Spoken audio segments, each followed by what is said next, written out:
தங்களை ஏமாற்றி திருமணம் செய்து மோசடி செய்த ராணுவ வீரர் மீது நடவடிக்கை எடுக்க வலியுறுத்தி கோவை கலெக்டர் அலுவலகத்தில் பெண்கள் தர்ணா போராட்டத்தில் ஈடுபட்டனர்.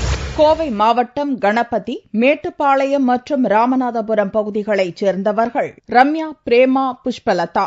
இந்த பெண்கள் கையில் குழந்தையுடன் வந்து கோவை கலெக்டர் அலுவலகத்தில் தர்ணா போராட்டத்தில் ஈடுபட்டனர். அவர்களை அழைத்து பேசிய கலெக்டர் கருணாகரனிடம் கோவை பெரியநாயக்கன் பாளையத்தைச் சேர்ந்த ராணுவ வீரர் பிலிப் ஜோசப் மீது நடவடிக்கை எடுக்க வலியுறுத்தி மனு அளித்தனர். அந்த மனுவில் ராணுவத்தில் பணியாற்றும் பிலிப் கன்னியாகுமரியைச் சேர்ந்த திவ்யா என்ற பெண்ணை முதலில் திருமணம் செய்தார். பின்னர் திவ்யாவுக்கு தெரியாமல் புஷ்பலதா, ரம்யா, பிரேமா என அடுத்தடுத்து தங்களை திருமணம் செய்து ஏமாற்றியதோடு நகைகளையும் பெற்று மோசடி செய்துள்ளதாக கூறினர். மேலும் தங்களை ஏமாற்றிய ராணுவ வீரர் பிலிப் மீது நடவடிக்கை எடுக்க வேண்டும் என்றும் அந்த மனுவில் தெரிவிக்கப்பட்டது. தங்களைப் போன்று வேறு பெண்கள் ஏமாந்துவிடக் கூடாது என்பதற்காகவே கலெக்டரை சந்தித்து மனு அளித்ததாகவும் பாதிக்கப்பட்ட பெண்கள் தெரிவித்தனர். பிரேமாங்கிற பொண்ணு வந்து லாஸ்ட் என்ன பார்த்து உங்க வீட்டுக்காரர் என்ன கல்யாணம் பண்ணி ஏமாத்திட்டாரு, நீங்க இருக்கிற விஷயம் எனக்கு தெரிஞ்சிருக்கு அப்படின்னு அவங்க வந்து சொன்னாங்க. நான் முதல் வைஃப் வந்து உயிரோடு இருக்கிறேன், நீங்க எப்படி கல்யாணம் பண்ணலாம் நான் கேட்டேன். அந்த பொண்ணு நீங்க ஏமாத்தி கல்யாணம் பண்ணிட்டாங்க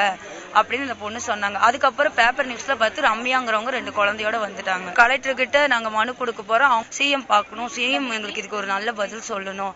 அதுக்காக தாங்க நாங்க இங்க வந்திருக்கோம் கலெக்டர் ஆபீஸ்க்கு. இனிமே எந்த பொண்ணு வாழ்க்கையும் கண்டிக்க கூடாது. எந்த மிலிட்டரியை நம்பிட்டு இருக்காங்களோ அந்த மிலிட்டரி இவனை தண்டிக்கணும் சார். அதுக்காக சார் இவ்வளவு கஷ்டப்பட்டு நாங்க குழந்தைய தூக்கி நாங்க வந்திருக்கோம் சார். இதனிடையே தலைமறைவாக உள்ள பிலிப் மீது உரிய நடவடிக்கை எடுக்கப்படும் என்று மாவட்ட கலெக்டர் கருணாகரன் தெரிவித்தார். பாதிக்கப்பட்ட பெண்கள் கண்ணீர் மல்க கை குழந்தையுடன் கலெக்டர் அலுவலகம் வந்தது பரபரப்பை ஏற்படுத்தியது.